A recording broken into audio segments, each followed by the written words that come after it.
দেশজুড়ে আজ থেকে শুরু হয়েছে 2026 সালের মাধ্যমিক স্কুল সার্টিফিকেট, এসএসসি ও সমমানের পরীক্ষা।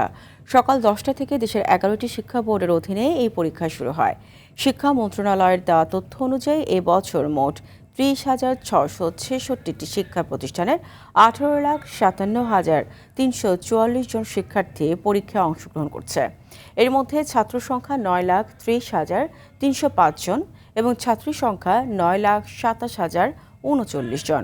এবারে নির্দেশনা অনুযায়ী যানজটের কথা বিবেচনা করে পরীক্ষার্থীদের 30 মিনিট আগে পরীক্ষা কেন্দ্রে প্রবেশ করতে হবে। এবারই প্রথমবার পরীক্ষা কেন্দ্রের প্রতিটি কক্ষে থাকছে সিসিটিভি ক্যামেরা। বাংলা পরীক্ষার মধ্য দিয়ে এবারের মাসব্যাপী এই পরীক্ষার সূচনা হচ্ছে। নির্ধারিত সূচি অনুযায়ী পরীক্ষা চলবে 20 মে পর্যন্ত।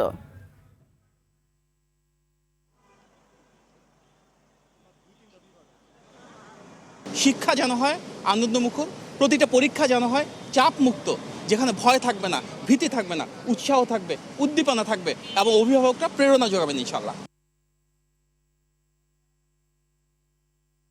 এই বিষয়ে আরও তথ্য জানাতে যুক্ত হচ্ছেন সহকর্মী শাকিলা করিম। তিনি আছেন ধানমন্ডি গভর্নমেন্ট হাই স্কুলে। শাকিলা, প্রথম দিনের পরীক্ষা ব্যবস্থা নিয়ে কি বলছেন শিক্ষার্থী অভিভাবকরা? এছাড়া কোনো অনিয়ম চোখে পড়েছে কিনা জানাবেন। ধন্যবাদ ফারিয়া। ইতিমধ্যে জানেন বেলা 10টায় পরীক্ষা শুরু হয়েছে, এখন বেলা 12টা বাজে। ইতিমধ্যে পরীক্ষার 2 ঘন্টা শেষ, আর 1 ঘন্টা বাকি আছে, বেলা 1টায় পরীক্ষা শেষ হবে।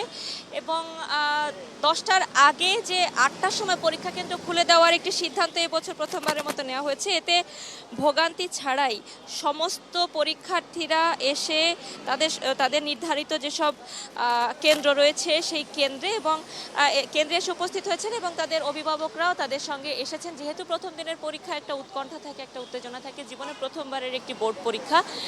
একটি বিষয় বলে রাখি যে এবারে 2026 যারা এসএসসি পরীক্ষা দিচ্ছে তারা এর আগে দীর্ঘদিন যে একটি সংস্কৃতি ছিল, যে নিয়ম ছিল জেএসসি পিএসসি পরীক্ষা, সেই নিয়মের বাইরে, অর্থাৎ তারা জেএসসি বা পিএসসি পরীক্ষা কিন্তু মুখোমুখি হয়নি, কোনো বোর্ড পরীক্ষার মুখোমুখি হয়নি। এবারই প্রথমবার এসএসসি পরীক্ষার একটি বোর্ড পরীক্ষার মুখোমুখি হয়েছে এবং তারা তাদের অভিভাবকদের সাথে এসে ঠিক 10টার আগে সবাই যার যার আসনে বসতে পেরেছেন এবং এখানকার নিয়ম শৃঙ্খলা রক্ষায় স্কুলের যেসব কর্তৃপক্ষ রয়েছেন তারা এবং একই সাথে আইন শৃঙ্খলা রক্ষাকারী বাহিনীও এখানে নিয়োজিত রয়েছে।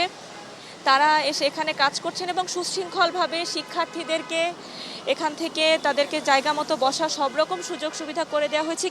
কিছুক্ষণ আগে, অর্থাৎ ঘণ্টাখানেক আগে এখানে এসেছিলেন প্রধানমন্ত্রীর শিক্ষা বিষয়ক উপদেষ্টা মাহাদি আমিন এবং তিনি এখানে এসে অভিভাবকদের সাথে কথা বলেছেন, জেনেছেন তাদের কাছ থেকে শিক্ষা বিষয়ে তাদের নানা ধরনের মতের কথা, অভিমতের কথা তারা ব্যক্ত করেছেন। এবং মাহাদি আমিন একটি বিষয় স্পষ্ট করে বলেছেন যে বর্তমান সরকার কিন্তু শিক্ষার বিষয়ে সর্বোচ্চ গুরুত্ব দিয়ে কাজ করছে এবং শিক্ষার্থীদের যেসব সুযোগ সুবিধা রয়েছে সেই সব সুযোগ সুবিধা দেওয়ার জন্য দৃঢ় সংকল্প বর্তমান সরকার। এবং এই পরীক্ষা কেন্দ্রে আসা এবং যাওয়া নিয়ে এবারে যে সিদ্ধান্তগুলি হয়েছে, যে সকল স্টেক হোল্ডার রয়েছে, ট্রাফিক বিভাগ থেকে শুরু করে, যাতে নিরবচ্ছিন্ন বিদ্যুৎ সুবিধা থাকে পরীক্ষা কেন্দ্রগুলোতে, যেহেতু তীব্র গরম চলছে, সমস্ত স্টেক হোল্ডারদের সাথে তারা বসে দীর্ঘদিনের পরিকল্পনার পর কিন্তু একটি সুন্দর, একটি সুশৃঙ্খল, দারুণ একটি উৎসবমুখর পরীক্ষা তারা উপহার দেওয়ার চেষ্টা করেছেন পরীক্ষা ব্যবস্থা। এবং আজকে যেহেতু পরীক্ষা শুরু হয়েছে, প্রথম দিনের পরীক্ষা শেষ দিন পর্যন্ত তারা আজকে যেসব ব্যবস্থাগুলো নিয়েছেন, সুবিধাগুলো তারা দিয়েছেন, যে সুবিধাগুলোর জন্য তারা কাজ করেছেন এবং শেষ দিন পর্যন্ত এই কাজগুলি তাদের অব্যাহত থাকবে বলে আমাদেরকে নিশ্চিত করেছেন। তো বেলা 1টার সময় পরীক্ষা শেষ হবে, তখন হয়তো জানাতে পারবো শিক্ষার্থীদের পরীক্ষা কেমন হয়েছে এবং কেমন ছিল এবারের প্রশ্নপত্রের মান। ফারিয়া। শাকিলা, আপনাকে ধন্যবাদ।